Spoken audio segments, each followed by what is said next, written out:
So okay mga paps, kumusta pala? Ngayong araw pala, bibigyan ko kayo ng konting tips sa pagkuha ng TDC nitong Yamaha Mio i125, okay? Sa pagkuha ng TDC nitong Yamaha Mio, dito sa may natin, timing gear natin, meron yan ditong marka. Okay, andun yung marka, sinablay ko na, andun yung marka. Tapos dapat yung marka, tatama dito. Yan, nakita nyo yun? Tatama dapat yan. So mag-aano yung marka dito, na tapat nyo na yung marka noon, tapos dito, dapat yung sa magneto side din, nakatama yung ano, yung pinaka, ano niya, yung mark niya. Tako. So ito yung sa magneto side. So nakita nyo, ayun yung ano, yung point niya, so ito yung marka.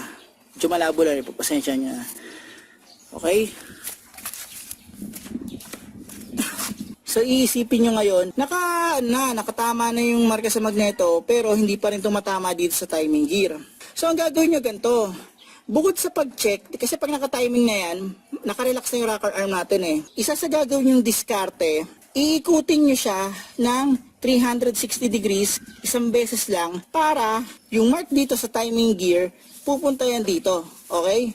So ganito gagawin ko iikutin ko yan. Kasi yan, sablay yan, pero nakatama yung mark niyan doon sa magneto side. Ikutin ko mga paps ha.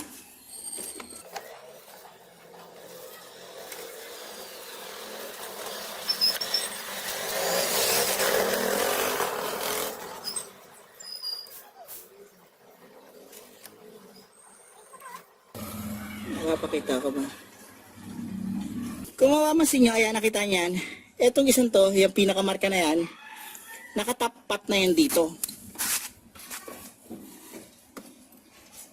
Yan, nakatapat na yan dyan.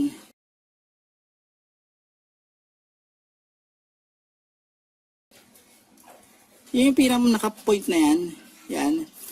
Tapos noon, nakamarka na rin yan sa magneto side. So, ayun yung sa magneto side, ayan o, nakapoint na yon, nakatapat na yan dito.